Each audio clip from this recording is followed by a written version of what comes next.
If you're looking to rank better for local SEO and get more customers from the search engines, you're in the right place. This is part of a series that we've put together so that you can do SEO without hiring a big, expensive SEO company. You can also learn the same material from this book, Small Business Big Visibility, Local SEO Made Easy. Today, we're talking about the things that you should be doing on an ongoing basis on your website in order to rank well. All right, so at this point, we've covered things like tracking your data, homepage content, site structure, elements that matter on your website, your Google business profile. We've covered a lot. So if you haven't watched some of those other videos, go check them out. Now today, like I say, we're talking about the ongoing with your website. Having a website's good, but if you want to rank better and get more out of it, you need to keep going with it. Now you can do a lot of different things to add content to your site. And we're going to give you a few ideas, starting off with your blog. Businesses should be blogging. It's just a fact of life. In today's world, blogs still matter, but you can't just put anything on there. Have you ever seen somebody who just produces garbage all the time, not on point? They're like, oh, I saw this cute cat meme and I decided to put it up. Hope you enjoy it. And I'm like, what? That has nothing to do with a plumbing business. Like, I don't understand the connection. If you want a cat meme, go put it on social media maybe, but that's probably not even the right thing. Go put it on your personal profile so people can laugh at it. On your blog, as a business, people, when they're thinking about your business, are thinking about, I need this service, I need this product, I need this thing, and they were looking for someone that can provide that for them.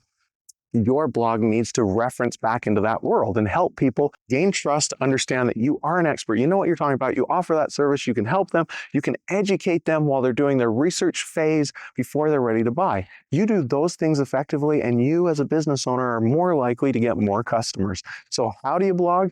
Well, there's some easy tricks I'm going to share with you in just a second. But oftentimes people wonder, what's the right length of a blog? And the right answer is a blog should be long enough to answer the customer's question and short enough that they're willing to read it. Have you ever run across a blog? It's like 5 miles long, and it's like, I think the worst ones in the world are the recipe blogs. Literally, you'll go out, you're like, oh, I need a cornbread recipe. You go look, and then pretty soon they're telling you about their cat and their grandma, and they're telling you how they used to eat this cornbread back when they were a kid, and it's like 3,000 words about this story of them as a kid eating cornbread, and their cat, and their grandma, and all these, and you're like, no, I just want the recipe. And you have to scroll for 5 minutes to finally get down to the recipe. Don't be like that blogger. Plain and simple. So again, there is no set length, but there are different metrics. If you go out and you look at the blogs that are ranking, you're going to kind of see there's more or less a right length-ish. So it's going to be from a few hundred up to a couple thousand words most of the time. It depends on the topic and what you're trying to cover. That's generally it. Now, how do you find what you should talk about? Google is your best friend. Google knows what your ideal customers are searching for all day long. But you don't even need Google for this.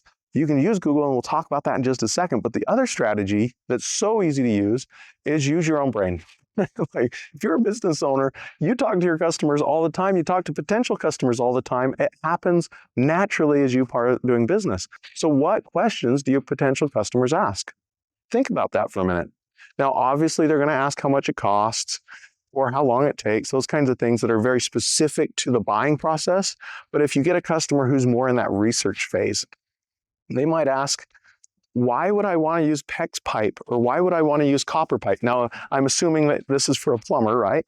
They're not going to go into the car dealership and ask about PEX pipe. But if you're, again, using the example of a plumber, they may wonder, which is better? Which should I put in my home? If they're in the repipe phase, which means they're going to tear out the old pipes in their home and put all new pipes in, do they want to use PEX? Do they want to use copper? Do they want to use something else? Those are the kinds of questions that customers are asking you all day long as a business owner. So think about that and make a list. And every time you have a conversation with a potential customer, write down that question, set it to the side so that you can come back to it and answer that question in a blog post. Now, the other thing that I get asked all the time is, can I use AI to help me write this? The answer is maybe. The search engines don't care as much about whether it's a human or an AI that wrote it or helped write it. What they care about is it good quality material that's actually helping the potential customer? If that's what you're generating, it doesn't matter so much how much was written by a human and how much was written by AI. I recommend figuring out the right answer figuring out how to answer it effectively, concisely, then you may need to polish it with AI. You already know the answer. You're a business owner. You're smart. You've been in this for years probably. So use your own answer. Make sure it's polished nicely. Make sure it's still in your voice. Make sure it's in your brand voice so that it doesn't sound weird. But again, it's not so much about whether AI wrote it or about you writing it. Put it in your customer's perspective. Would they want to read this? At the end of it, if they have scanned it or read it, did they get the answers they're looking for? You do that, and that's going to be what really matters. Now, I talked a little bit about how you can use Google to find questions. You can go to Google and type in one of those questions your customer asked you, and then Google is going to give you suggestions of other questions that your potential customer might be asking. It's the people also ask section. Go and do that. It'll give you some inspiration. You'll be able to think and be like, oh yeah, they have asked that question. And on top of that, they've also asked this and this and this. On top of that, they've asked this and this and this. And it's going to give your brain a chance to start getting creative about other things you could blog about. So that is how you blog on your website. If you have any questions, leave me a comment. Happy to answer them for you. And also, that's just one piece of being active on your site. Now, we talked a lot and we took a ton of time on that, but there's a whole nother section of your site that you absolutely need to be consistent on.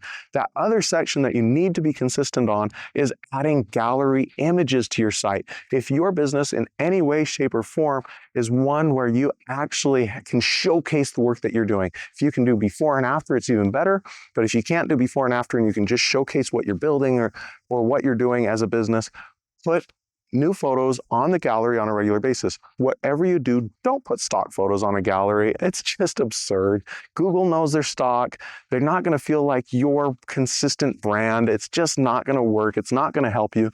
Make sure you've got your own photos. Make sure that you're being consistent. Make sure you're doing it right. But put new photos on there on a regular basis. Now, another question people ask both about the gallery and about blogging is, how often? Do I do this once a month? Do I do this once a year? Do I do this once a day, once a week, once an hour? There is no absolute right answer to that. But as a general rule, what works well for a lot of people is to go about once a week putting a new piece of content up on the blog and to add a new gallery photo or photos once a week as well. So if you do both of those, that can be really helpful. Now, a lot of people will come to me and say, oh, I want to change my testimonials out all the time, so I have the freshest, newest ones. Well, I want to give you a little secret. Your customers don't know if they're the freshest ones. So you don't really have to change those out all the time and put the freshest one on there. I want to say don't do that, because instead you do want your most impactful and most powerful testimonials to be showcased, not your newest. So that's one area. Don't update that all the time. If you have a couple of testimonials on the homepage, put the most powerful, most succinct, most impactful testimonials there and leave them there and change them out when it makes sense, not simply because you got a new one. All right, hopefully this video has been helpful for you. If you're looking for more tips, be sure to watch the other videos in the series. We've got a ton of information that we've produced to help you rank better. If you're interested in learning more, you can check out this book, Small Business, Big Visibility, Local SEO Made Easy.